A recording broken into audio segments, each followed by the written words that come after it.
Hello everyone. सो आज हम बात करने जा रहे हैं लॉज ऑफ थर्मोडायनेमिक्स। चैप्टर है, इसके बारे में हम लोग बात करेंगे आज। जो हमारा चैप्टर है उसका नाम है लॉज ऑफ थर्मोडायनेमिक्स। ठीक है, इसके बारे में हम लोग बात करने वाले हैं। अब थर्मोडायनेमिक्स लॉज में हम देखिए, सबसे पहले जान लीजिए कि थर्मोडायनेमिक्स जब हम पढ़ते हैं तो वहाँ पर हमें तीन चीज़ें पढ़नी होती है, जिसमें कि हम लोग पढ़ते हैं थर्मोडायनेमिक्स टर्म्स जो होते हैं वो तीन प्रकार के होते हैं। एक होता है सिस्टम, ठीक है, दूसरा होता है सराउंडिंग, और तीसरा होता है बाउंड्री। अब ये टर्म्स क्यों मैं बोल रहा हूँ, देखो, जैसे मान लीजिए ये हमारा एक सिस्टम है इस तरह से, तो इसके अंदर जो मौजूद है जिसको हम पढ़ेंगे उसको हम लोग बोलते हैं सिस्टम। यानी कि जिसको हम स्टडी करेंगे वो हमारा सिस्टम होता है। ये जो बाहर साइड होती है ये हमारी बाउंड्री है, और जो इसके चारों तरफ जो ये एरिया है इसको हम लोग बोलते हैं सराउंडिंग। क्या कहलाता है ये? सराउंडिंग। ये चीज़ आप लोग जान गए, ठीक है। अब देखिए यहाँ पर बच्चों सिस्टम कितने प्रकार के होते हैं, ये चीज़ हम लोग जान लेते हैं। बहुत ही शॉर्ट रखेंगे, एक शॉर्ट में आपको पूरा चैप्टर पढ़ाएंगे, ठीक है।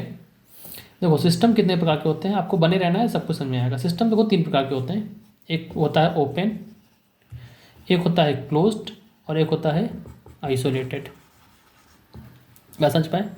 Open, closed, isolated. Open system वह होता है जिसमें कि आपकी हीट या फिर इसको एनर्जी भी बोल दीजिए, एनर्जी ट्रांसफ़र होती है, और उसके साथ साथ मैटर भी ट्रांसफ़र हो जाता है।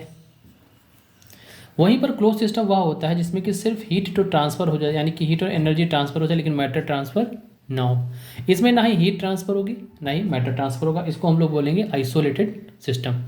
समझ में आई बात? ठीक है।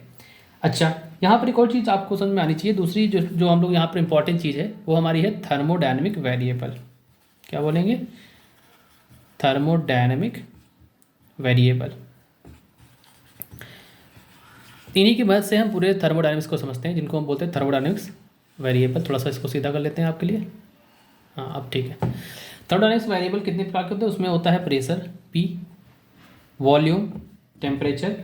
इनसे हम किसी भी सिस्टम की स्टेट को समझते हैं। It helps us to specify the state of system.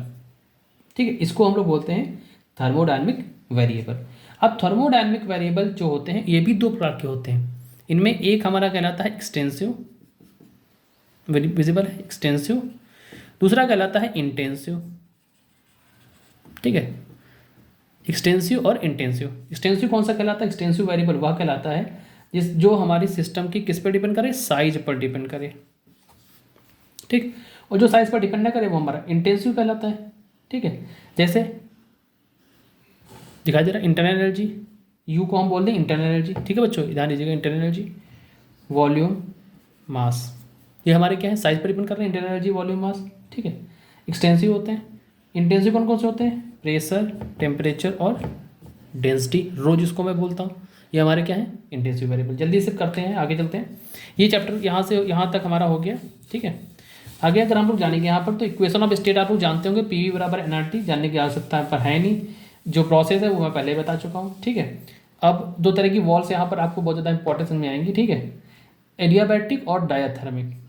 ठीक है, तो दो तरह की वॉल्स आप यहाँ पे जान लो, कौन कौन सी वॉल्स अभी आप काम देने वाली हैं। एक आएगी आपको एडियाबैटिक वॉल्स मिलेगी, चैप्टर में बीच बीच में बोलूँगा मैं।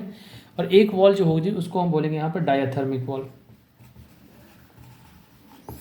एडियाबैटिक वॉल जो होती है वो क्या होती है? इंसुलेटिंग होती है। एडियाबैटिक शब्द जहाँ पे भी आएगा वहाँ पर क्या होगा? इंसुलेटिंग का वर्ड यूज करेंगे। और ये जो होती है कंडक्टिंग होती है। ठीक है, ध्यान दीजिएगा। टर्म एडियाबैटिक यूज करेंगे, टर्म यूज करेंगे डायथर्मिक। ठीक है, कनेक्टिंग वॉल होती है जिसमें कि एनर्जी एक सिस्टम से दूसरे सिस्टम या हीट एक सिस्टम से दूसरे सिस्टम चली जाती है, वो डायथर्मिक वॉल आती है। कहाँ पर इसका काम आएगा? अभी जब हम कैनॉट साइकिल पढ़ते हैं ना, वहाँ पर हम लोग कई बार इस टर्म का यूज करते हैं। ठीक है, अब यहाँ पर लॉज ऑफ थर्मोडायनेमिक्स चैप्टर का नाम है, तो अभी तक तो हमने लॉ स्टार्ट नहीं किया। सबसे पहला लॉ जो थर्मोडायनेमिक्स में काम आता है उसका नाम है जीरोथ लॉ। जीरोथ लॉ क्या कहता है? बहुत ही सिंपल तरीके से समझते हैं। जीरोथ लॉ कहता है, जीरोथ लॉ कहता है कि देखो, मान लो एक सिस्टम ए है, एक सिस्टम बी है, एक सिस्टम सी है। सिस्टम ए जो है सी के साथ थर्मल इक्विलिब्रियम में है, सिस्टम बी जो है सिस्टम सी के साथ थर्मल इक्विलिब्रियम में है। क्या करना चाहते हैं?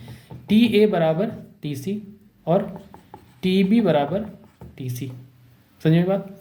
अगर ये दोनों बातें हैं तो ये कहता है, ये भी इस बात है कि टी ए बराबर टी बी, यानी कि if system is in thermal equilibrium with A and C are in thermal equilibrium, while B and C are in thermal equilibrium, then A और C will also be in thermal equilibrium. ठीक, कैसे समझते हैं? चलो इसको जो अभी ना आपको वॉल्स बता रहा था उसके थ्रू समझाते हैं। देखो डायग्राम बना लो इस तरह से, ठीक है, शॉर्ट में डायग्राम बनेगा इस तरह के। ठीक, आप यहाँ पे बाउंड्री बना लो, एक बाउंड्री इस तरह से बना लो, एक बाउंड्री इस तरह से बना लो। इस बाउंड्री को ऐसे ऐसे कर दो, इसको हम बोल देंगे डायथर्मिक वॉल, ये हमारी खाली, इसको हम बोलेंगे एडियाबैटिक वॉल।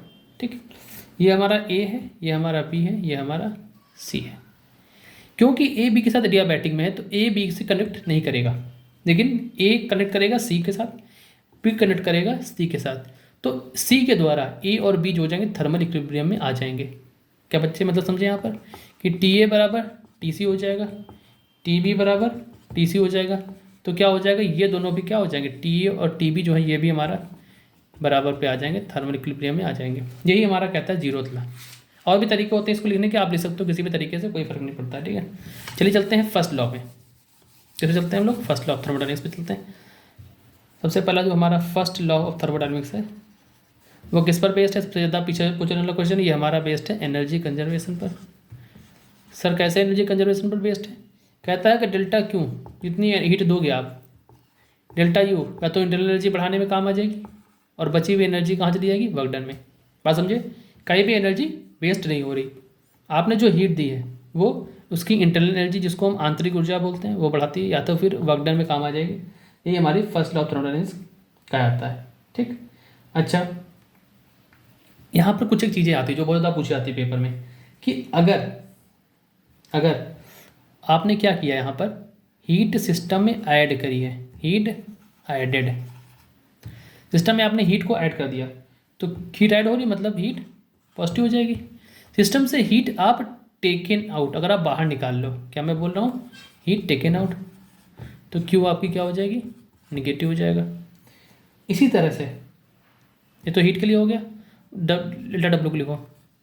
अगर वर्क डन है, वर्क डन दो तरह से, एक तो work done by the system, work done by the system अगर आ जाएगा बाय द सिस्टम तो देखो ये हमारा क्या हो जाएगा, पॉजिटिव, डब्ल्यू बराबर पॉजिटिव, बाई जहाँ पे आ जाएगा वो पॉजिटिव हो जाएगा। ठीक, डब्ल्यू ग्रेटर देन जीरो मतलब पॉजिटिव होता है। ठीक है, और work done on the system जो हो जाएगा वो हमारा क्या हो जाएगा, डेल्टा डब्ल्यू जो हो जाएगा वो हमारा क्या हो जाएगा, निगेटिव हो जाएगा। ये चीज़ नहीं क्लियर हुई, समझा देते हैं दोबारा। जब आप work done by the system करोगे तो डब्ल्यू बराबर होता है पी डेल्टा वी। क्या होता है, पी डेल्टा वी। जब सिस्टम के द्वारा काम किया जाएगा, ठीक है, तो इसका वॉल्यूम क्या होगा, बढ़ेगा। क्या हो जाएगा बच्चों, वॉल्यूम आपका बढ़ेगा। थोड़ा तिरछा, हाँ ठीक है, तो वॉल्यूम आपका क्या होगा, बढ़ेगा। जब वॉल्यूम बढ़ेगा तो यहाँ पर क्या हो जाएगा, अगर ये वॉल्यूम बढ़ेगा तो ये पॉजिटिव, ये भी पॉजिटिव, डेल्टा डब्ल्यू की वैल्यू क्या आ जाएगी, पॉजिटिव आ जाएगी। वहीं पर अगर वर्डन ऑन वाला केस आ जाएगा तो वॉल्यूम हमारा घटेगा, तो डेल्टा डब्ल्यू की वैल्यू भी क्या आ जाएगी, नेगेटिव। क्लियर हुई बात? ठीक, एक और चीज़ यहाँ पर जान लो, इसको नोट कर लेना या स्क्रीनशॉट ले लेना। ठीक है, एक और चीज़ है, डेल्टा यू के बारे में बात कर लेते हैं। देखो अब डेल्टा यू बचा, डेल्टा यू देखो, अगर देखो डेल्टा यू बराबर होता है n C V delta T. अगर आपका टेम्परेचर बढ़ेगा, टेम्परेचर राइज करेगा, डेल्टा यू भी आपका पॉजिटिव। टेम्परेचर डिक्रीज करेगा, डेल्टा यू भी आपका नेगेटिव हो जाएगा। ठीक, समझ गए बात को? चलो अभी हम चलो थोड़ा सा वर्कडन का थोड़ा सा केस पढ़ते हैं, work done by thermodynamic system. W का जो बहुत ज़्यादा काम आता है, तो डब्ल्यू बराबर आपने देखा भी, एक तो हमने फॉर्मूला आपको बता दिया, डब्ल्यू बराबर पी डेल्टा वी।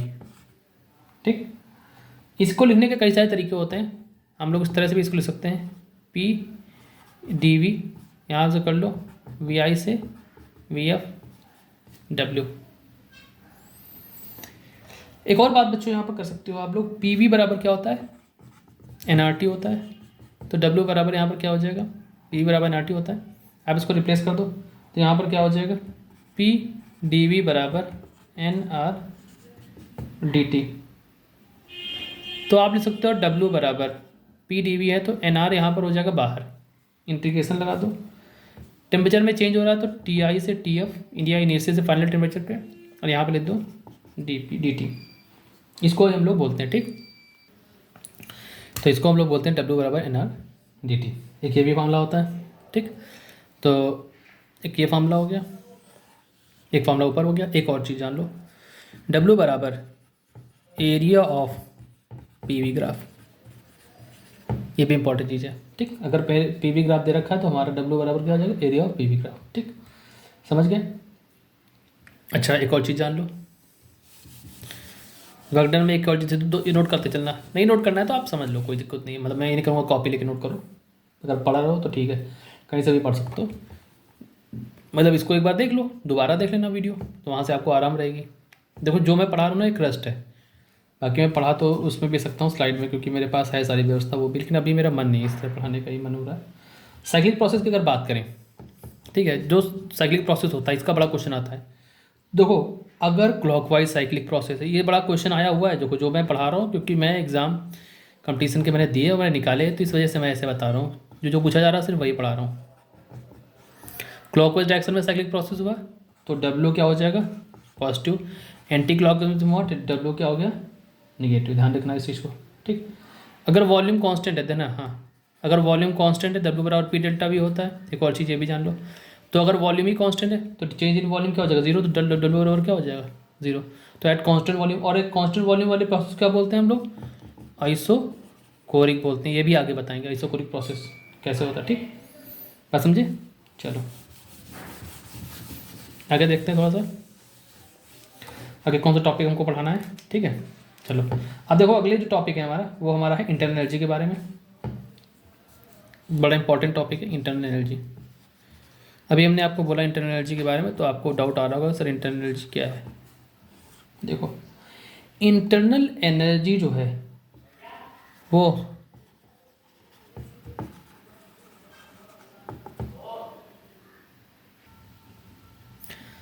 अब यहीं पर जो मॉलिक्यूलर मोशन होता है, इसके द्वारा दो तरह की एनर्जी होती है।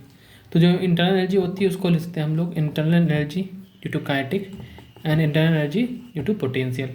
अब ये काइनेटिक और पोटेंशियल की क्या बात आ गई, देखो भैया, काइनेटिक जो होती है और जो पोटेंशियल होती है, अगर मॉलिक्यूलर मोशन के कारण है उसको हम लोग बोलते हैं काइनेटिक एनर्जी।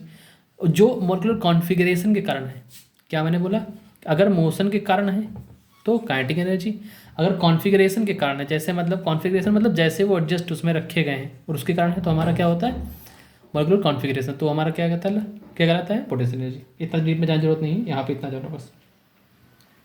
दूसरे मतलब internal energy the sum of kinetic and potential energy, ठीक है, पूरी एनर्जी का सम वो हमारा इंटरनल एनर्जी होती है। एक बड़ी इंपॉर्टेंट चीज़ जो है वो ये मैं स्टार लगा के यहाँ पे लिख देता हूँ, इंटरनल एनर्जी जो कि यू है, you is a state function. Internal energy जो स्टेट फंक्शन है, स्टेट वेरिएबल आप बोल दो। स्टेट फंक्शन है, स्टेट वेरिएबल क्या होते हैं, ये वो होते हैं जो कि पाथ इंडिपेंडेंट होते हैं।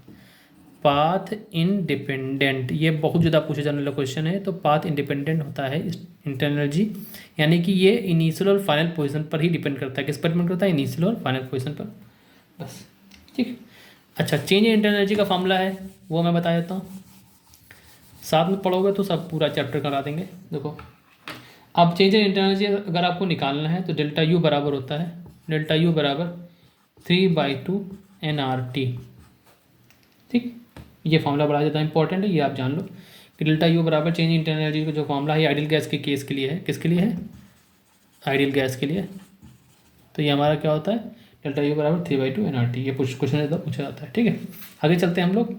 अच्छा हाँ, अगर कहीं भी आपको पाथ दे दे उसमें आपको इंटरनल एनर्जी निकालनी हो तो डेल्टा यू बराबर इनिशियल और फाइनल को घटा दोगे तो वो भी वहाँ से भी हम लोग इंटरनल एनर्जी निकाल लेते हैं, वहाँ उसका भी एक तरीका होता है निकालने का, ठीक है। अच्छा, फर्स्ट लॉ ऑफ थर्मोडायनामिक्स का एप्लीकेशन थोड़ा देख लो, जो फर्स्ट लॉ आप हमने पढ़ा है ना, उसका एप्लीकेशन कैसे कि अगर क्वेश्चन आते हैं कई बार, जैसे मान लो कि इसमें क्या होता है कि एक बार जो फर्स्ट लॉ ऑफ थर्मोडायनामिक्स है उसमें अगर मान लो क्या है कि मेल्टिंग प्रोसेस अगर आ गया, मेल्टिंग प्रोसेस मतलब डेल्टा क्यू बराबर delta U plus delta W. जब मेल्टिंग प्रोसेस आता है तो क्योंकि यहाँ पर मेल्टिंग प्रोसेस है, जब प्रोसेस मेल्ट होता है तो डेल्टा डब्ल्यू बराबर क्या होता है, डेल्टा डब्ल्यू बराबर होता है पी डेल्टा वी। ईजी है, मतलब कन्फ्यूज ये सब टॉपिक से, मतलब टेंशन नहीं लेने का। फर्स्ट लॉ जो मैं पढ़ा रहा हूँ टेंशन नहीं लेने का इसमें कि क्या है सर इतना डीप जा रहा है, कोई डीप नहीं है, ठीक है। ये बहुत ही अपर टॉपिक है, ठीक है। मेल्टिंग प्रोसेस हुआ तो चेंज इन वॉल्यूम जो होता है यहाँ पर वो बहुत ही स्मॉल होता है, इसको हम निगलेक्ट कर सकते हैं। मेल्टिंग में चेंज इन वॉल्यूम बहुत स्मॉल होता है, ध्यान दीजिएगा, मैं ये नहीं कह रहा हूँ नहीं होता, होता है लेकिन बहुत कम होता है मेल्टिंग में, तो उसको निगलेक्ट कर देते हैं। इस वजह से हम लोग इसको ले सकते हैं पी डी वी, और इसको निगलेक्ट कर देते हैं हम लोग, इसको जीरो मान लेते हैं। तो डेल्टा क्यू बराबर किसके बराबर हो जाएगा, डेल्टा क्यू बराबर यहाँ से हो जाएगा डेल्टा क्यू बराबर डेल्टा यू के, और डेल्टा यू के बराबर, और डेल्टा क्यू बराबर किसके होता है, क्यू होता है एम एल के बराबर, तो एम एल बराबर डेल्टा यू।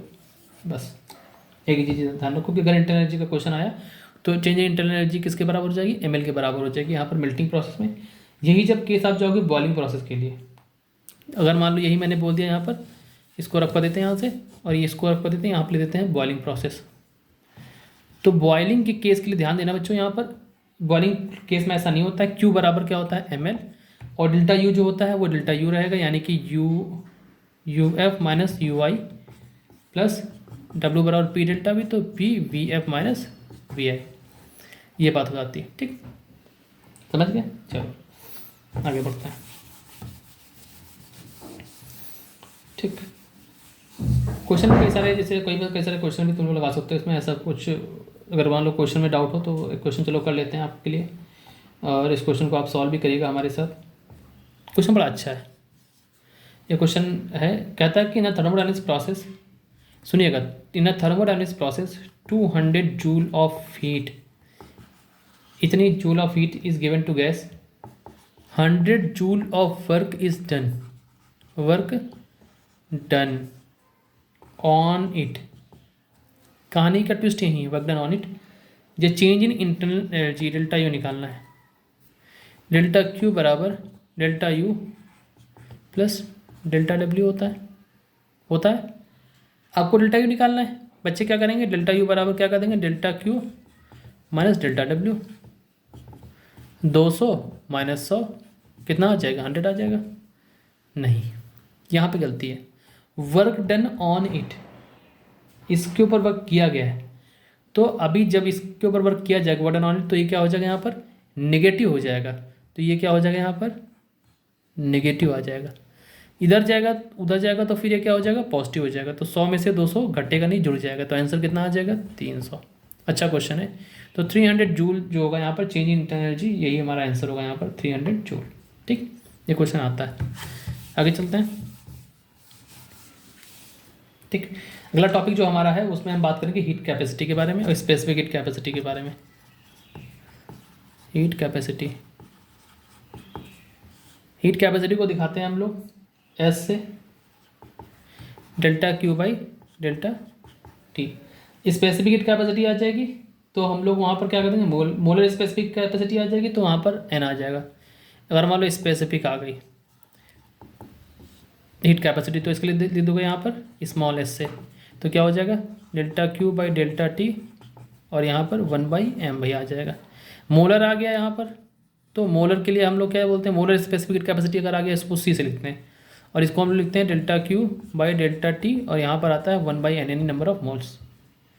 ईजी है, बस आपको समझने की देर है मतलब चीज़ों को। ठीक है, रिलेशन आप समझ लो थोड़ा सा सी पी और सी वी के बीच में। सी पी और सी वी क्या होती है, अब क्यों बताया मैंने, इसलिए बताया मैंने स्पेसिफिक के पीछे। सी पी होता है specific heat at constant pressure, C V होता है specific heat at constant volume. C P की वैल्यू होती है देखो same value D Q by N delta T, यहाँ पर लगा दो सी पी कांस्टेंट प्रेशर पे, C V D Q by D T, यहाँ पर एन लग जाएगा, ठीक है, और ये हो जाएगा constant volume. C P minus C V बराबर क्या होता है, आर होता है, इसको हम बोलते हैं मेयर्स रिलेशन या मेयर्स फार्मूला। क्या बोलते हैं इसको, मेयर्स का फार्मूला। ठीक, C P minus C V by R. Gamma बराबर क्या होता है, गामा बराबर C P by C V होता है, ध्यान दीजिएगा इस बात को। ठीक, गामा जो है वो क्या होता है, स्पेसिफिक हीट रेशियो है ये। ठीक, गामा बराबर C P by C V. अब यहाँ पर गामा का रिलेशन डिग्री ऑफ फ्रीडम के टर्म्स में पेपर में पूछे जाने वाला सबसे इंपॉर्टेंट क्वेश्चन यहाँ से आते हैं, मतलब सबसे ज़्यादा क्वेश्चन पूछे जाते हैं अगर मैथमेटिकल वे में देखो अगर आप। तो यहाँ पर देखो मैं एक चार्ट बनाने वाला हूँ, जहाँ पर मैं लिखूँगा, हाँ एक और चीज़ जान लो उससे पहले, चार्ट बनाने से पहले, कि गामा जो होता है गामा बराबर 1 + 2/f, ये रिलेशन बहुत ज़्यादा इंपॉर्टेंट है। एफ डिग्री ऑफ फ्रीडम होता है, एफ हमारा क्या होता है, डिग्री ऑफ फ्रीडम। ठीक, समझ गए रिलेशन देखो, F C V C P और गामा के बीच में। ठीक है, हाँ तो यहाँ पर मैं पढ़ाने वाला था टेबल। ठीक है, हाँ तो क्या बताना, टेबल। ठीक है बच्चों, F C V C P gamma. Video देखो यार, शेयर कर देना थोड़ा सा वीडियो चलने लगे तो अच्छा भी लगे। फिर मैंने कब उस तरह से वीडियो भी बनाऊंगा आपके लिए, मतलब बकायदा पीपीटी के फॉर्मेट में भी मैंने बनाई एक दो वीडियो पीपीटी के फॉर्मेट में, फिर लेकिन फिर मुझे बहुत, मैं बिज़ी भी था और मुझे मन नहीं था बनाने का। मोनोटॉमिक, यहाँ पर डायटॉमिक लिख लो। ठीक, और उसके लिए बताऊँगा, यहाँ पर लिख लो पॉलीएटॉमिक। ठीक, अच्छा हाँ, यहाँ पर डायटॉमिक जगह ट्राइटॉमिक भी ले सकते हो ना, ट्राइटॉमिक के लिए भी यही वैल्यू होता है, डायटॉमिक एंड ट्राइटॉमिक देखो। ठीक है, मोनोटॉमिक के लिए डिग्री ऑफ फ्रीडम कितना होता है, अरे यार यहाँ पे देखो मैंने थोड़ा सा और देना चाहिए था यहाँ पर, फिर भी चलो देखो इसको ऐसे काटते हैं यहाँ से, इतना ऐसा। ठीक, इसके लिए मैं बना रहा हूँ एफ के लिए। ठीक, तो डिग्री ऑफ फ्रीडम कितना हो गया, 3, इसके लिए 5, इसके लिए 6। मैंने पिछली वीडियो में भी बोला था, जिन लोगों ने देखा होगा, 3 5 6 याद रखो, बस सारा काम होता है। सी वी बराबर क्या होता है, सी वी बराबर होता है 3/2R। सी वी बराबर क्या हो जाएगा, एक ऐड कर दो तो क्या हो जाएगा 5/2R। ठीक, अब इनको डिवाइड करो, गामा बराबर क्या होता है CP/CV, तो इसको ऐसे डिवाइड करो, 5/3 आ जाएगा, 5/3 आ जाएगा। 5/3 को सॉल्व करो तो क्या होता है 1.67। इसी तरह से यहाँ पर सॉल्व करो 5/2R। ठीक है, एक साउंड आ रहा होगा आपको, बाहर से डिस्टर्बेंस है। ठीक है, माफ़ कीजिएगा। यहाँ पर कितना हो जाएगा 7/2R। अब हमारी आवाज़ पे ध्यान दो, इसको डिवाइड कर दो फिर यहाँ से 7/5, तो ये कितना हो जाएगा 1.4 हो जाएगा। इसको डिवाइड करो यहाँ पर तो 3R आ जाएगा, इसको डिवाइड करो यहाँ पर कितना आ जाएगा 4R आ जाएगा। मतलब एक ही तो ऐड करना, +1 करना है ना, +1 कर दिया, +1 कर दिया, 4R आ गया। 4/3 करो 1.3। क्लियर हुआ बच्चों यहाँ से। ठीक, तो ये यहाँ पर आपका क्या आ गया, गामा और CP और CV के लिए। हाँ एक और चीज़ थोड़ा सा जान लो, ये टेबल आपके लिए इंपॉर्टेंट है वैसे। ठीक है, देखो क्या होता है ना, यहाँ पर कई बार हम लोगों से पूछ लेते हैं कि CV बताओ, तो CV की वैल्यू जो होती है वो होती है R/गामा-1। CP की वैल्यू बताओ, तो CP बराबर होता है गामा-R/गामा-1। ये आप रटना नहीं है, रटना सिर्फ कितना है CP-CV बराबर R, गामा बराबर 1+2/F। F हमारा डिग्री ऑफ फ्रीडम है। ठीक, यहाँ तक का ही आपको रटना है, उसके आगे नहीं रटना आपको, मतलब सिर्फ 2 चीज़ याद रखो बस। ठीक, अब थोड़ा सा कुछ और चीज़ें भी जान लो।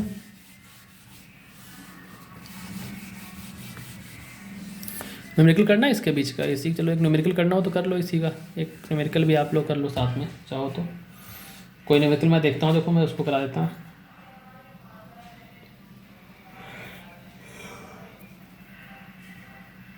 अभी तो ऐसा कोई न्यूमेरिकल मुझे दिखाई नहीं दे रहा है। ठीक है, चलो एक क्वेश्चन देखो। अच्छा देखो, कहते हैं 5 mole of oxygen is heated eight constant volume. क्या कर रहे हैं हम लोग, कांस्टेंट वॉल्यूम पे इसको हीट कर रहे हैं। टेम्परेचर कहाँ से कहाँ तक का, 10 डिग्री सेंटीग्रेड से लेकर के 20 डिग्री सेंटीग्रेड तक बढ़ गया। हीट करने पर हमने क्या किया, इसको हीट किया। क्या किया, हीट किया। ठीक, what will be the change in internal energy of the gas, यानी कि डेल्टा यू निकालना है हमको। बाकी आपको CP और R की वैल्यू दे रखी है।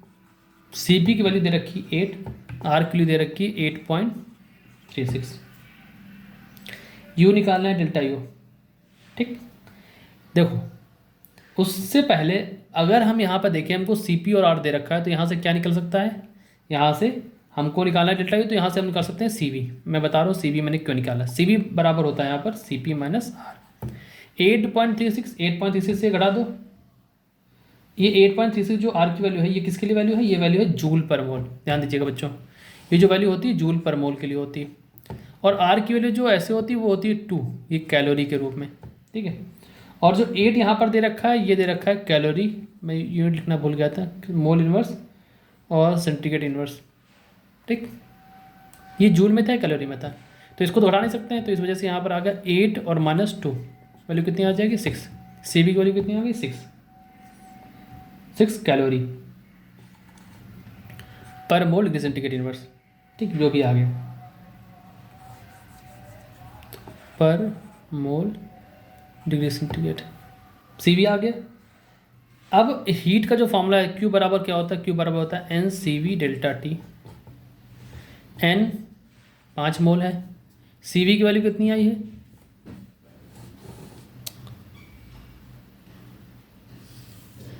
सी वी की वैल्यू आई यहाँ पर कितनी है 6 है। डेल्टा टी की वैल्यू कितनी आई है, डेल्टा टी की वैल्यू आई है 20 से 10, यानी 10 आ जाएगा, तो 300 कैलोरी के रूप में आ गया।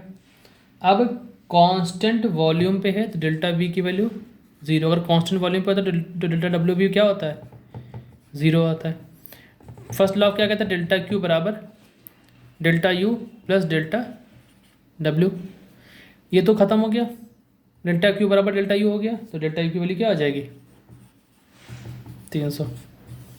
अच्छा है, अच्छा क्वेश्चन, थोड़ा सा देखो फिजिक्स है, थोड़ा सा टफ होती है, हल्की सी, मतलब टफ इन द सेंस कि आपको थोड़ा सा रुकना पड़ेगा, समझना पड़ेगा चीज़ों को, बस ये है, और कुछ नहीं, टफ नहीं है, मतलब आपको बस समझना पड़ेगा चीज़ों को, ठीक है। आगे चलते हैं, और बहुत ही सिंसियर एस्पिरेंट ही फिजिक्स पढ़ते हैं, मतलब जिसको पढ़नी है, बाकी अगर आपको सिर्फ टाइम पास करना तो भी ये काम नहीं आएगी आपको।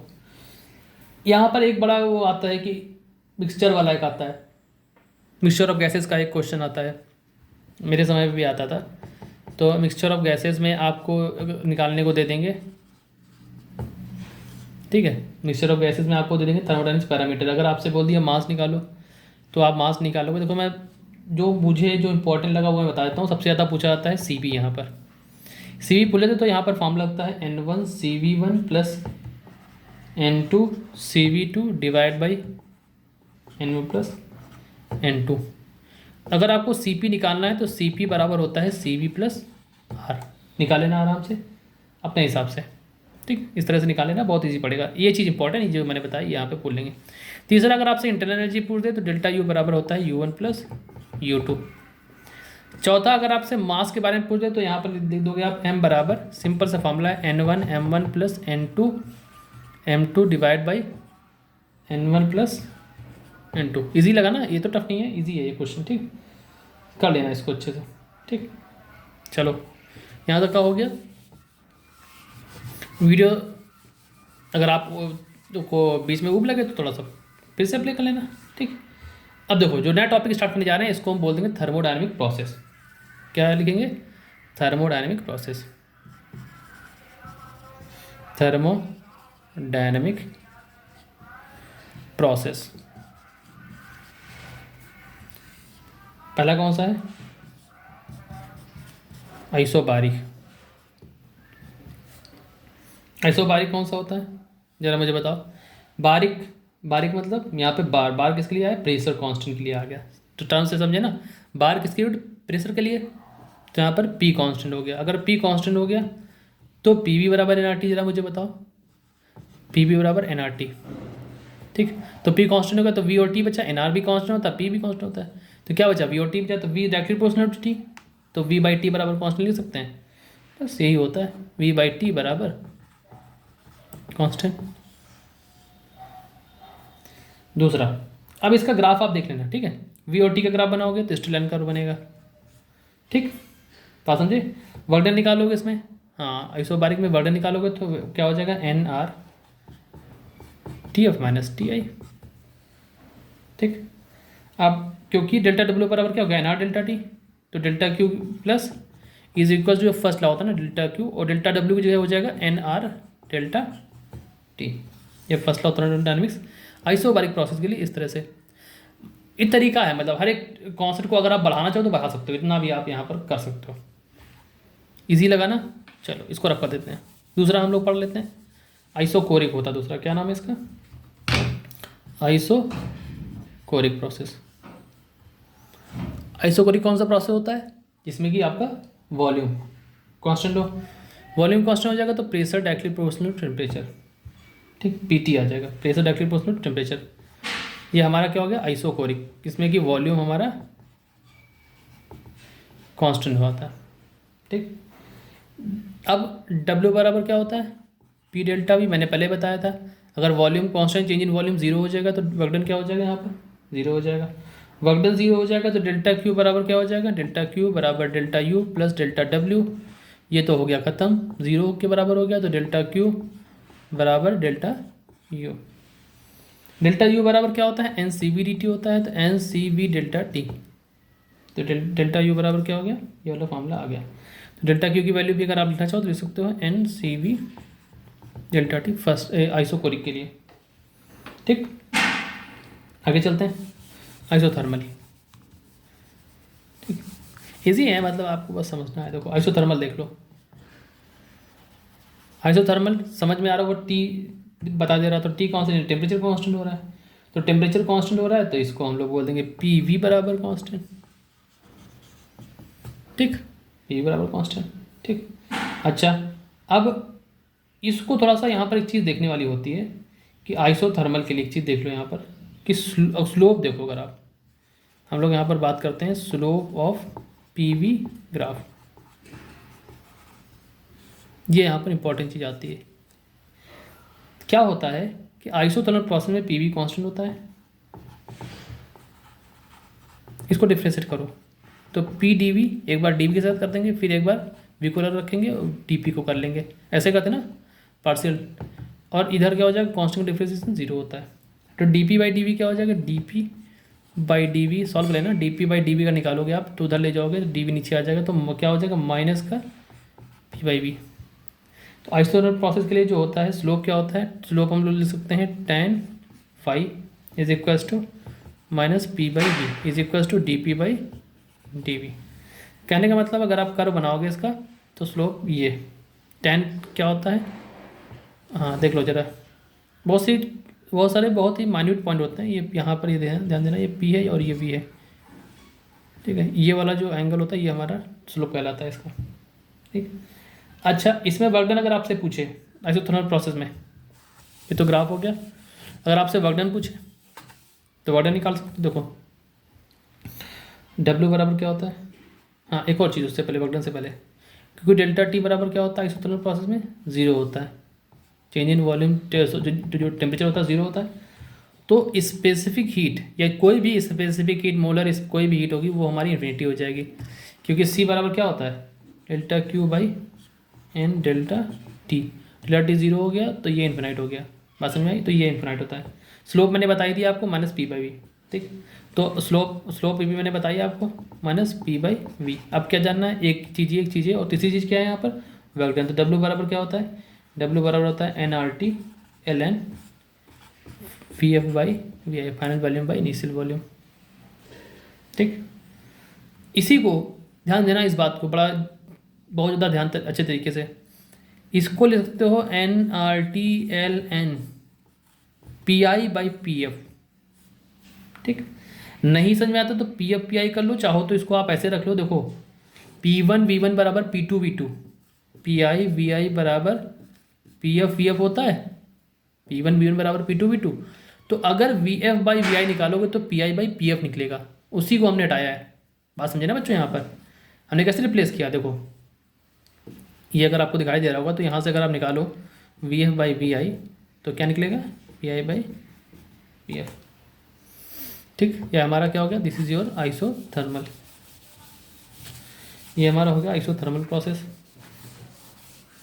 तो 3 प्रोसेस हो गए, ठीक। और कौन सा बचता है यहाँ पर, एडियाबैटिक, ये थोड़ा सा अच्छा है,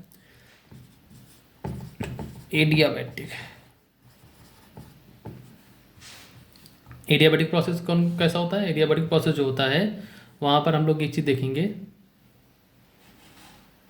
ठीक। जो एडियाबैटिक प्रोसेस होता है वो अगर आप लोग देखेंगे यहाँ पर, तो इसके लिए जो फॉर्मूला बनता है वो बनता है PV की पावर गामा बराबर कांस्टेंट, ठीक। PV की पावर गामा बराबर कांस्टेंट, ये हमारा एडियाबैटिक प्रोसेस कहलाता है। इसके 3 रूप हैं लिखने के, एक तो ये हो गया। एक और अगर हम इसको रिप्लेस कर दें तो P बराबर क्या होता है, P बराबर होता है RT/V। ठीक, यहाँ पर रख दो तो क्या आपको मिल जाएगा, RT/V रखोगे तो यहाँ पर हो जाएगा T, और क्योंकि ये V नीचे चला जाएगा तो V की वैल्यू क्या हो जाएगी यहाँ पर, गामा-1। बस नहीं, तो TV गामा-1 बराबर कांस्टेंट, ये भी एक इसका फॉर्मूला होता है। एक और फॉर्मूला होता है, क्योंकि V बराबर क्या होगा, V बराबर होगा RT/P। यहाँ रख दो उठा के, तो अगर यहाँ पर रखोगे उठा के तो T की पावर गामा, ठीक, और -1 एक +1 यहाँ पहले से ना, तो उसको 0 कर देगा, और यहाँ पर क्या बचेगा, P की पावर, क्योंकि P नीचे है तो उल्टा हो जाएगा, P की पावर 1 - गामा बराबर कांस्टेंट। ये 3 फॉर्मूले इसके बनते हैं। ठीक, यहाँ पर भी इंपॉर्टेंट चीज़ समझने वाली क्या है, स्लोप वगैरह, ठीक है, तो उसको रख पढ़ना पड़ेगा मुझे समझाने के लिए। अभी पीछे आपने देखा आइसोथर्मल में, यहाँ पर भी क्या हम लोग देखेंगे, स्लोप ऑफ एडियाबैटिक जो होता है वो होता है -γ/P/V। ठीक, -γ/P/V। स्लोप ऑफ आइसोथर्मल, या वो भी मैं यहाँ पर लिख देता हूँ, स्लोप ऑफ आइसोथर्मल वो हमारा होता है -P/V। ठीक, अब गामा जो होता है वो >1 होगा, यहाँ पर ध्यान देने वाली बात यह है बच्चों, तो ये स्लोप ज़्यादा स्टीप होता है। इंपॉर्टेंट क्वेश्चन, बहुत ही ज़्यादा इंपॉर्टेंट, स्टार लगा के देख लो इस तरह से। यार सब तिरछा मिर्चा बन रहा है आज बोर्ड में, तो मैं सीधा ही लिख रहा हूँ बोर्ड में। एक्चुअली क्या है ना कि कैमरा मैंने ऐसा सेट रखा है यहाँ पर, अब मैं इसको अगर हिलाऊंगा तो सब हिल जाएगा, तो नहीं तो फिर आपके लिए बड़ा अच्छा आता वीडियो रिकॉर्डिंग। यहाँ भगवान सेट हो जा यार, ये तो नहीं सेट होगा अब, सॉरी, ऐसे रखना पड़ेगा मुझे, नहीं तो फ़ोन खिंच जाएगा मेरा। चलो ठीक है, ऐसे कर लेते हैं। ठीक, चलो देखो अभी क्या कर रहा हूँ मैं, ये क्या हो रहा है, एक्सपेंशन। ठीक, एक्सपेंशन हो रहा है।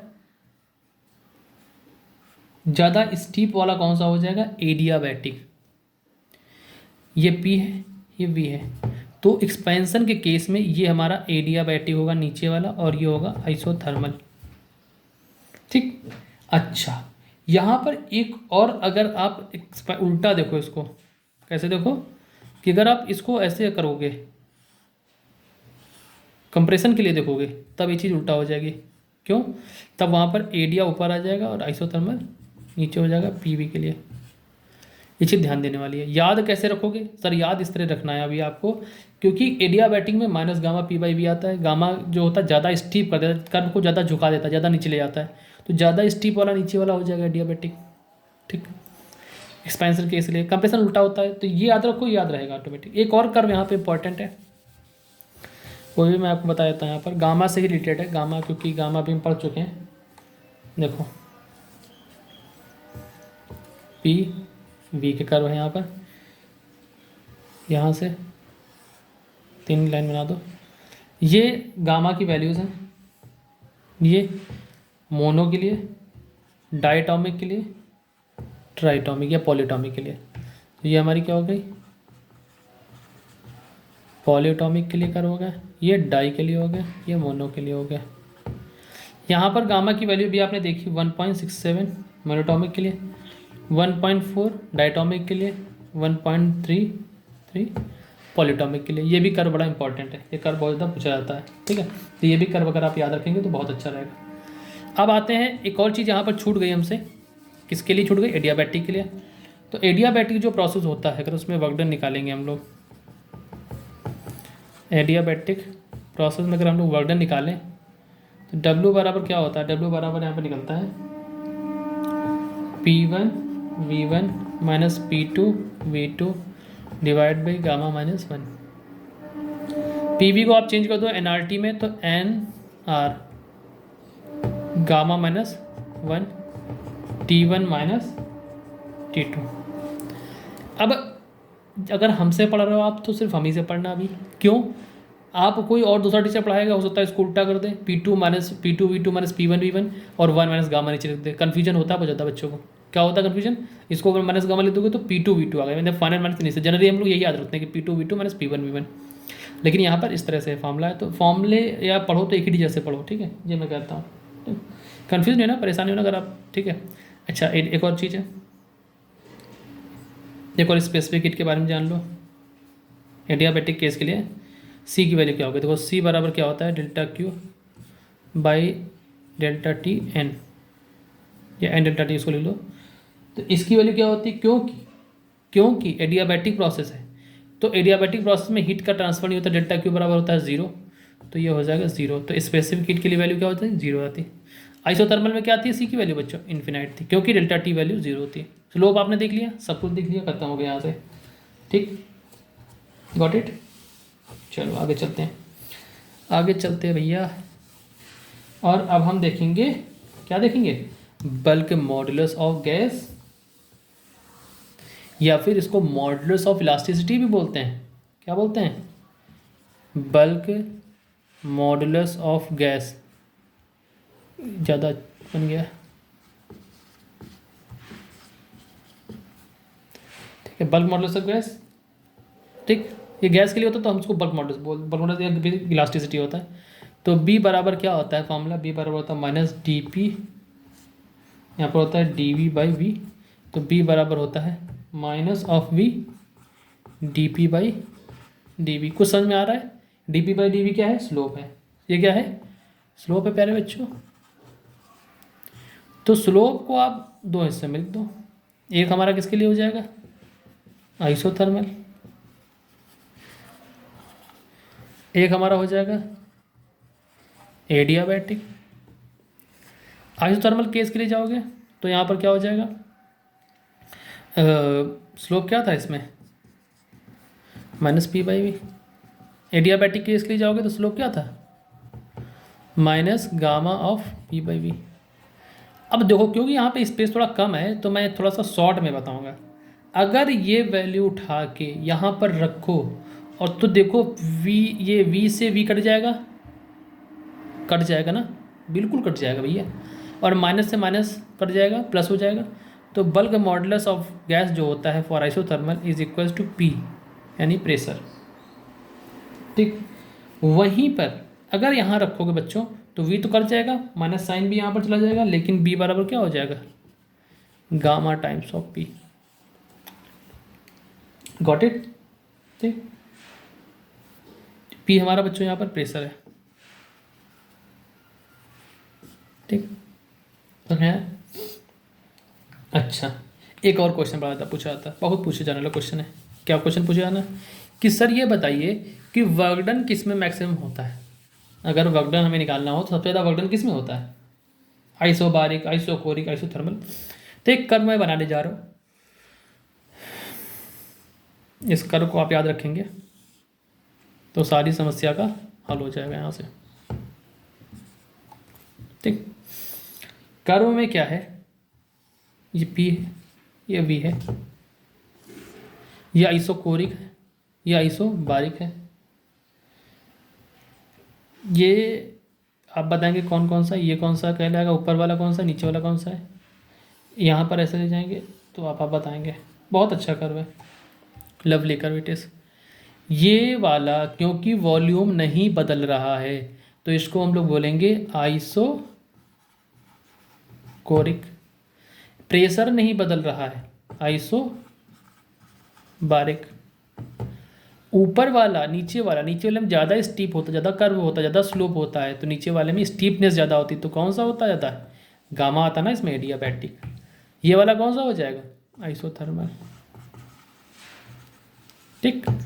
उल्टा एक्सपेंशन, ये क्या हो रहा है, ये सिकुड़ रहा है यहाँ पर, ठीक है। तो इसके लिए क्या हो जाएगा, यहाँ पर उल्टा हो जाएगा, जस्ट उल्टा। तो एडिया ऊपर चला जाएगा, आइसोथर्मल नीचे आ गया। तो प्यारे बच्चों वर्क डन अगर हमको निकालना है तो वर्क डन मैक्सिमम किस में केस में है, आइसोबारिक। उसके बाद जरा देखो नंबर 1 पे कौन सा आ रहा है, आइसोबारिक। नंबर 2 पे जल्दी बोलो, आइसोथर्मल, जोर से बोलो भाई, सुनाई नहीं दे रहा है, ठीक। यहाँ पर क्या हो जाएगा, एडियाबैटिक। क्या हो जाएगा, आइसोकोरिक। हालांकि आइसोकोरिक में वर्णन क्या होता है, 0 होता है, फिर भी हमने इसको यहाँ पर लिख दिया। ठीक, गॉट इट। ये चीज़ आपको यहाँ पर समझ में आ गई। आगे चलते हैं। ठीक, अब क्या हम लोग देख लेते हैं साइक्लिक प्रोसेस। क्या देख लेंगे हम लोग, साइक्लिक प्रोसेस। अगर मान लो कुछ लोग नोट कर रहे हो वीडियो देख के, तो इसको पॉज कर लेना, स्क्रीनशॉट ले लो, जो भी चाहो। ठीक है, और थोड़ा सा दोस्तों के साथ शेयर करो। साइक्लिक प्रोसेस कैसा होता है? साइक्लिक प्रोसेस, साइक्लिक प्रोसेस वह होता है कि इसमें की रिपीटिशन हो। दो तरह से होते हैं, इस तरह से मान लो, देखो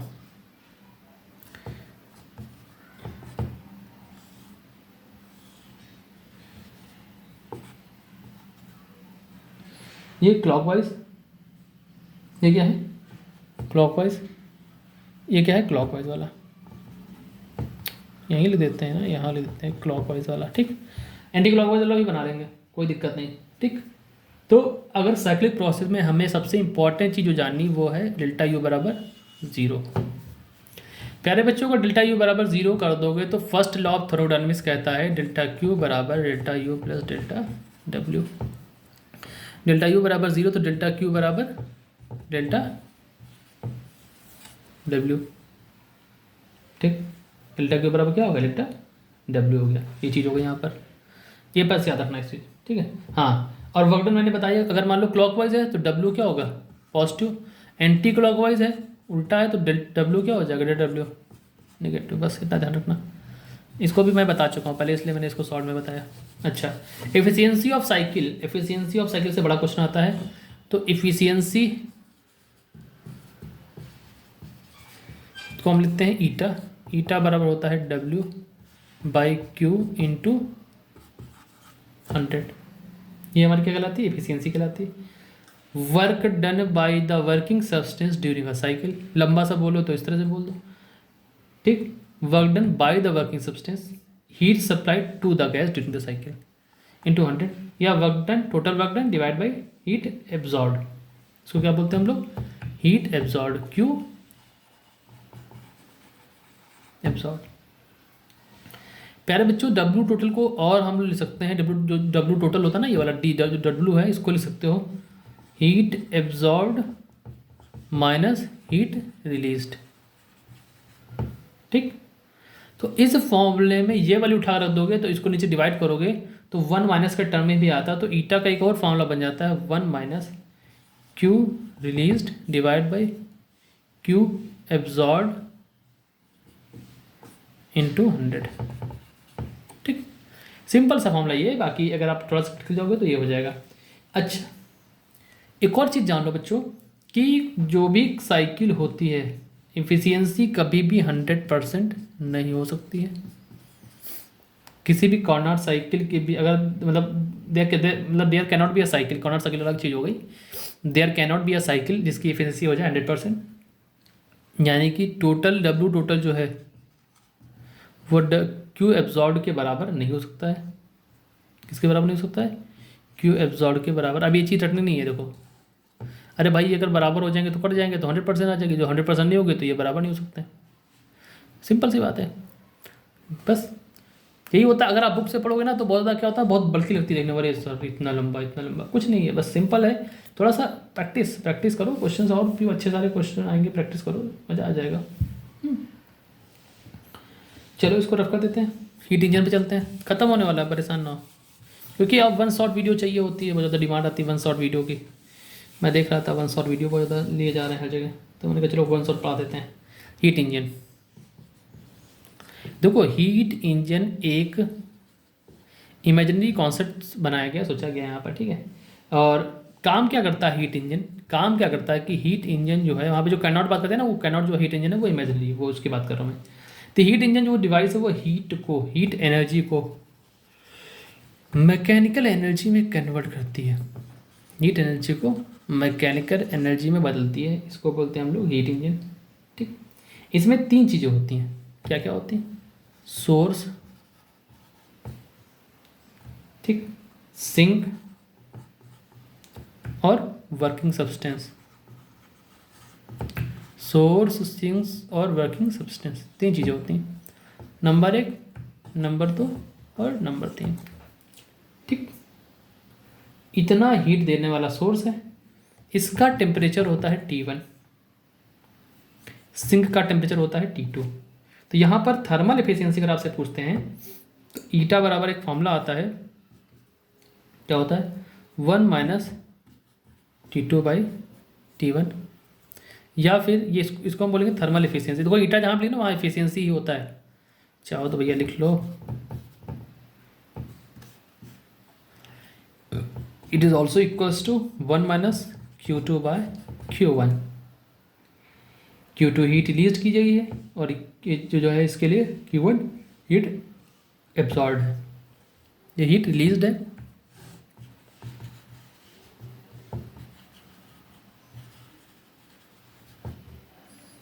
ये हीट एब्जॉर्ब है।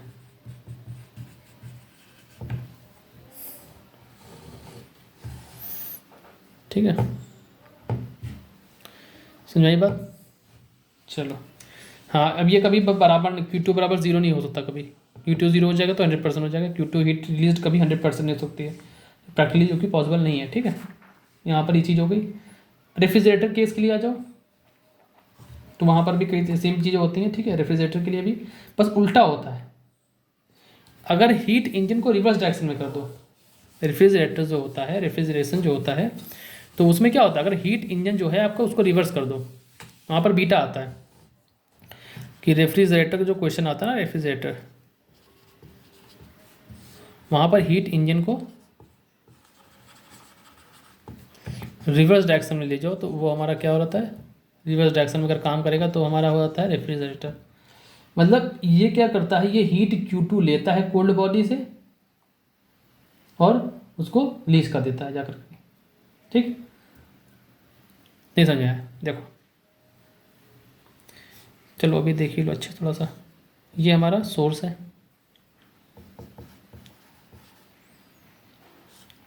ये आपका वर्किंग सब्सटेंस है,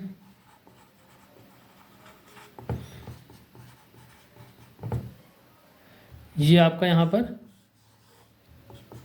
सिंक है। ठीक, हीट, वर्किंग सब्सटेंस और सिंक, ये W। इसने क्या किया, इसने यहाँ से हीट लिया, सिंक से हीट लिया। अभी क्या है, अभी सिंक को हीट दे रहा था पहले हीट इंजन में, यहाँ से लिया और Q1 जाकर के दे दिया, जस्ट उल्टा हो गया। अगर यही चीज़ मैं आपको वहाँ पर बताता हीट इंजन के केस के लिए, तो वहाँ पर मैं आपको उल्टा बताता। कैसे बताता है, हीट इंजन अगर आप देखोगे तो उसमें क्या रिएक्शन होती है, उसमें ये रिएक्शन होती है हीट इंजन के लिए, ये रिएक्शन होती है और यहाँ से हीट वापस जारी होती है। तो ये केस है जस्ट उल्टा। यहाँ पर क्या होता है, जहाँ जैसे वहाँ पर ईटा आया था, यहाँ पर बीटा आता है, जिसको बोलते हैं कोएफिशिएंट ऑफ परफॉर्मेंस। वहाँ पर एफिशिएंसी जो आती है वो वहाँ पर ईटा बीटा का अंतर होता है। ठीक है, तो मैं लिख देता हूँ यहाँ पर रेफ्रिजरेटर के लिए, थोड़ा सा राइटिंग अच्छी लिखते हैं ना आप लोग, मज़ा भी आएगा देखने में। राइटिंग मेरी ठीक है वैसे थोड़ी, लेकिन मैं अब लिखने में जल्दबाजी, क्योंकि मुझे यहाँ पर थोड़ा सा आपके साथ मैच करना पड़ रहा है ना, ये उसको बार बार घुमा घुमा के। ठीक, तो बीटा बराबर होता है, यहाँ पर बीटा बराबर होता है Q2/W। Q2 W को लिख सकते हो Q1 माइनस Q2। ठीक, तो ये हो रहा था हमारा बीटा का वैल्यू होता है। ठीक, अब अगर परफेक्ट रेफ्रिजरेटर है, यहाँ पर आइडियल रेफ्रिजरेटर है, एक और चीज़ प्यारे बच्चों, Q2/Q1 बराबर T2/T1। ठीक, हाँ, यहाँ पर क्या होता है कि अगर हमारा W बराबर 0 हो जाए, परफेक्ट रेफ्रिजरेटर अगर हम बोल दें, देखो वहाँ पर 100% नहीं होता था।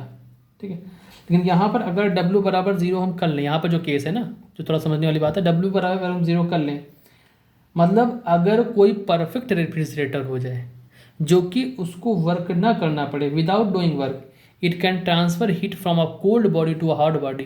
फ्रिज का काम करता है आपका, फ्रिज में जो गर्मी होती है ना, जो जिस सब्सटेंस में, उसको निकाल के बाहर कर देता है और कोल्ड उसको देता रहता है, गर्मी उसकी फेंक देता बाहर, गर्मी निकाल देता बाहर।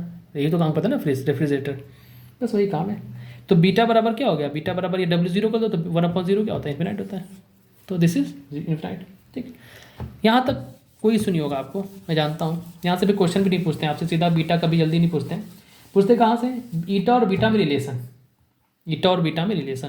तो जरा मुझे बताओ बीटा बराबर क्या आया था, बीटा बराबर आता Q2 divide by Q1 minus Q2। इसको लिख सकते हो, इसको आप ऐसे लिख सकते हो कि देखो डिवाइड कर दो Q1 से, अभी बहुत इसी तरीके से बताऊंगा, Q2 से डिवाइड कर दो, यहाँ पर 1, यहाँ पर हो जाएगा Q2 बाई Q1, ऐसे लिख सकते हैं, ठीक है। लेकिन ईटा हमको पता है, ईटा बराबर क्या होता है 1 माइनस Q2 बाई Q1, पता है, ठीक है। Q2 बाई Q1 की वैल्यू क्या आ जाएगी, यहाँ से निकालो, तो Q2 बाई Q1 की वैल्यू निकालोगे इधर ले जाओ तो 1 माइनस ईटा हो जाएगा। तो बीटा बराबर क्या हो जाएगा, बीटा बराबर यहाँ से रिप्लेस करो, सॉरी अरे यार यहाँ से इसको उठाओ यहाँ से, तो Q2 बाई Q1 मतलब 1 minus eta divide by 1 minus Q2 by Q1 यानी ईटा। तो बीटा बराबर क्या आ गया 1 माइनस ईटा बाई ईटा। ये बड़ा इंपॉर्टेंट है, ये मतलब ये थोड़ा सा आपको याद रखना है, बीटा बराबर 1 माइनस ईटा बाई ईटा, ये वाला फॉर्मूला यहाँ पर इंपॉर्टेंट, ठीक। रफ कर दें, चलो अब सेकेंड लॉ ऑफ थर्मोडायनेमिक्स। अब ये सब फर्स्ट लॉ ऑफ थर्मोडायनेमिक्स के लिए था। सेकेंड लॉ ऑफ थर्मोडायनेमिक्स क्या कहता है, सेकेंड लॉ ऑफ थर्मोडायनेमिक्स कहता है कि एफिशिएंसी जो होती है किसी भी सिस्टम की वो 100% नहीं हो सकती है। सेकेंड लॉ ऑफ थर्मोडायनेमिक्स क्या कहता है कि efficiency of system can not be 100%। बात समझे, देखो with in the scope of class 11th और 12 इसका मैथमेटिकल फॉर्म भी होता है। सेकेंड लॉ ऑफ थर्मोडायनेमिक्स का भी मैथमेटिकल पूरा डेरिवेशन होता है, मैथमेटिकल फॉर्म भी होता है, बट क्योंकि 11th-12 के स्कोप में नहीं है अभी, तो मैं इतना ही बता रहा हूँ कि कहता है कि जो एफिशिएंसी होती है इट कैन नॉट बी 100%। ये इसके दो स्टेटमेंट थे जिनको मैं बोलता हूँ केल्विन प्लैंक, अब ये थ्योरी है, देखो केल्विन प्लैंक और क्लासियस दोनों एक ही बात कहते हैं घुमा घुमा के। क्या स्टेटमेंट कहते हैं, कहते हैं कि no process is possible which can completely convert heat absorb from reservoir into work. No process that can completely convert heat into work. और इन्होंने कहा है कि without doing in external work, language अलग अलग हो सकती है, आप थोड़ा तो बुक से देखेंगे लैंग्वेज थोड़ी अलग हो जाएगी जो मैं बोल रहा हूँ, लेकिन स्टेटमेंट लगभग वही है कि without doing any external work there is no process is possible which can transfer heat from a cold body to hot body. पसंद में आई, केपी और केसी के लिए, मतलब केपी यानी केल्विन प्लैंक में बोल रहा हूँ, केल्विन प्लैंक और क्लॉसियस के लिए, ठीक समझ में बात। चलो एक और चीज़ यहाँ पर जान लो, चैप्टर खत्म होने वाला है, कि जो थोड़ा सा इंपॉर्टेंट चीज़ है। देखो यहाँ पर दो तरह के प्रोसेस होते हैं, एक होता है रिवर्सिबल प्रोसेस, एक होता है इरिवर्सिबल प्रोसेस, ठीक है। रिवर्सिबल प्रोसेस और इरिवर्सिबल प्रोसेस के लिए इंपॉर्टेंट चीज़ यहाँ पर जानना ये है, वैसे तो आप नाम से समझ रहे हैं कि वह प्रोसेस जो रिवर्स नहीं किया सकता है वो रिवर्सिबल, जो रिवर्स हो सकता है वो रिवर्सिबल प्रोसेस होता है। लेकिन रिवर्सिबल प्रोसेस होने के लिए इंपॉर्टेंट चीज़ ये है कि there should be no dissipative force, कोई ऐसा फोर्स ना हो जो एनर्जी को लेता हो, खत्म करता हो। No dissipative force. अब कौन कौन से डिसिपेटिव फोर्स होते हैं, जैसे फ्रिक्शन हो जाए, जैसे विस्कोसिटी हो जाए, जैसे इलेक्ट्रिक रेजिस्टेंस हो जाए, आर जिसको मैं बोल रहा हूँ, ठीक ठीक। और बहुत ही स्लो प्रोसेस होने चाहिए रिवर्सिबल प्रोसेस जो होते हैं, और process should take place, should be slow process, या फिर इन्फिनाइटली स्लोली बोलते हैं इसको, क्या बोलते हैं, और process should take place infinitely slowly. अब मैं थक गया हूँ बोल बोल के वैसे 1 घंटे लगभग, ठीक। टेम्परेचर भी डिफरेंट ना करें। वहीं पर अगर हम जानेंगे, जैसे मान लो कि इरिवर्सिबल,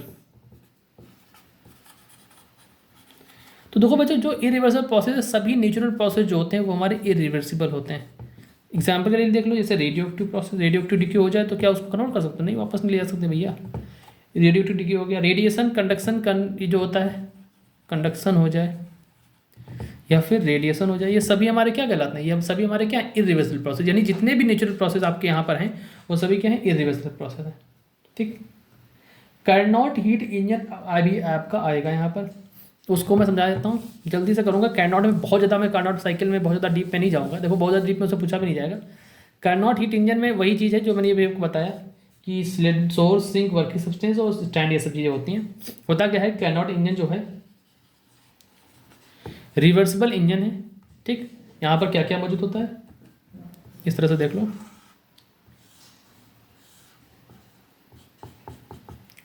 पिस्टन है, ठीक, इसके अंदर भरी हुई है आइडियल गैस, ये हमारा एक सोर्स है,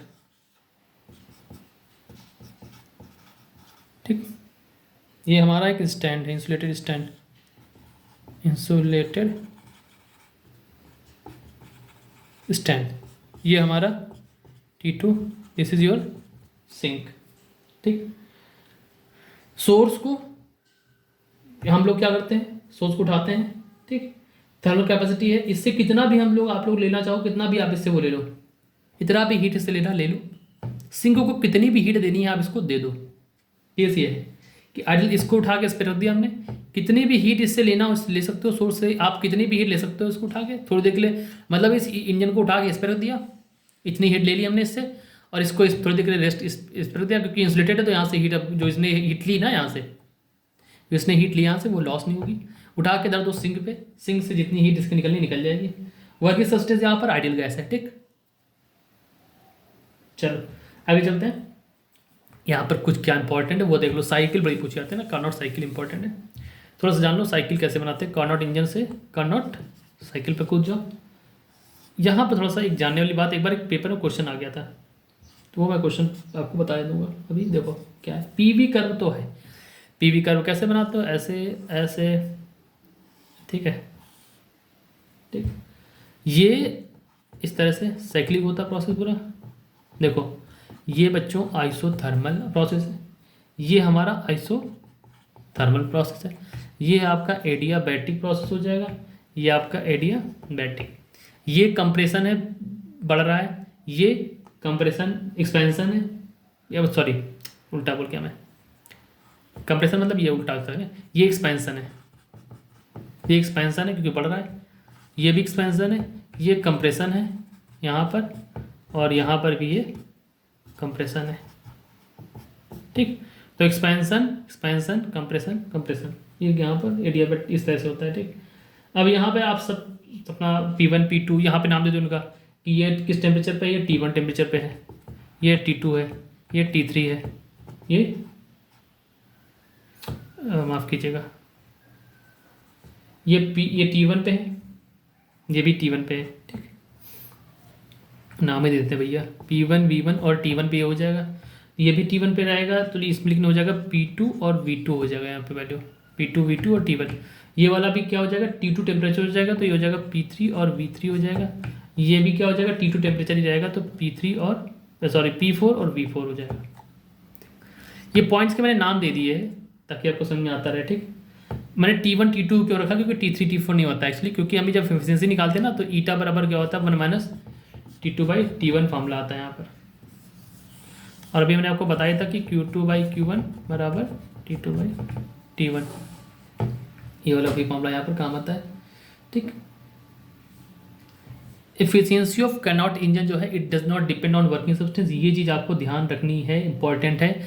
एक और चीज़, बड़े बच्चे कंफ्यूज हो जाते हैं कई बार, ये भैया सोर्स है, न्यूमेरिकल में कंफ्यूज ना हो जाना कि सोर्स कौन सा है सिंक कौन सा है, ये सोर्स वाला टेम्परेचर है। ठीक, ये सिंक वाला है। ठीक, ऊपर वाला क्या है सिंक का, नीचे वाला क्या है सोर्स का है, तो न्यूमेरिकल में कंफ्यूज नहीं होना। हाँ, एक और ईटा बराबर W/Q भी होता है फॉर्मूला, वही फॉर्मूला है ना, तो W/Q वाला भी फॉर्मूला, कई बार आपको इस फॉर्मूले से नहीं तो उस फॉर्मूले से कई बार ऐसा कन्फ्यूज हो जाते हैं। जब तक ध्यान से पढ़ोगे तो कन्फ्यूज होने का कोई काम नहीं है, ध्यान से नहीं पढ़ोगे तो कन्फ्यूजन होने वाली है बात। इंट्रॉपी जान लो भैया। अच्छा हाँ, एक और चीज़, जो लोग अभी तक का रुके हैं हमारा वीडियो देख रहे हैं उनके लिए गिफ्ट है। गिफ्ट ये है कि मैंने बनाए थे नोट्स, सोचा था आपको PPT से पढ़ाएंगे, तो अभी मैं वो नोट्स आपको दे दूंगा, अच्छे नोट्स हैं। ठीक है, मैंने बनाया था टैबलेट पे, तो वो मैं आपको दे दूंगा। अब जो लोग कमेंट करेंगे उनको मैं ये नोट्स प्रोवाइड करा दूंगा लास्ट में। इंट्रॉपी जान लो क्या होता है। इंट्रॉपी जैसे प्रेशर होता है, वॉल्यूम, टेम्परेचर, इंटरनल एनर्जी जो होती है, तो इंट्रॉपी भी एक तरह का थर्मोडायनेमिक वेरिएबल है। क्या है, entropy is also a thermodynamic variable. ठीक है, इंट्रॉपी मतलब होता क्या है यहाँ पर, ये डिसऑर्डरनेस या रैंडमनेस के बारे में बात करता है, डिग्री ऑफ डिसऑर्डरनेस या फिर डिग्री ऑफ रैंडमनेस के बारे में बात करता है, तो इसको हम लोग बोलते हैं इंट्रॉपी। क्या होता है entropy, degree of randomness of system is known as entropy. ठीक, हाँ अब सीधा आ रहा है। तो इसका जो फॉर्मूला होता है डेल्टा एस बराबर delta Q by delta T, ये हमारा क्या होता है, ये हमारा इंट्रॉपी का फॉर्मूला होता है। ठीक है, इसकी यूनिट पूछ लेते हैं कई बार भैया आपसे, सेकेंड लॉ थर्मोडायनेमिक्स से आता है, तो इसकी यूनिट होती है ml² T-2 के माइनस वन, ये इसकी डायमेंशनल फॉर्मूला होता है इसका। डेल्टा एस बराबर D Q by D T होता है। डी क्यू बराबर हो सकता है एम एल लिख दें हम लोग कई बार, तो एम एल बाई टी भी इसको लिख देते हैं। यहाँ तक भी इजी है जब अगर टेम्परेचर चेंज हो रहा है, ठीक है। क्या होता है अगर टेम्परेचर ऑफ सब्सटेंस चेंज होता है तब एंट्रोपी का फॉर्मूला क्या होता है, तो वो देख लो बच्चों, वो फॉर्मूला बहुत पूछा जाता है। अगर टेम्परेचर T1 से T2 हुआ तो एंट्रोपी का फॉर्मूला क्या हो जाएगा, देखो डी एस बराबर D Q by T is equals to D Q बराबर क्या होता है M S sorry D T by T, यहाँ से T1 से T2 तो हो जाता है M S L N T2 by T1, ये वाला फॉर्मूला बहुत पूछा जाता है। अच्छा एल एन को चेंज करना जानते हो ना, अरे यार ये दिख रहा है, ठीक है। तो S बराबर होता है 2.303 ms log at the base 10 T2 by T1, ठीक भैया। तो यहाँ तक का था आपका थर्मोडायनेमिक्स वाला चैप्टर। इस चैप्टर का नाम था लॉज ऑफ थर्मोडायनेमिक्स। अगर आपने यहाँ तक देखा है तो बहुत अच्छे हैं, क्योंकि मैंने आपको पूरा चैप्टर पढ़ाया, आपने पूरा चैप्टर बहुत सिंसियरली पढ़ा, इसके लिए बहुत बहुत धन्यवाद। और उम्मीद करूँगा आपको सफलता जरूर मिले, आपकी मेहनत को भी धन्यवाद।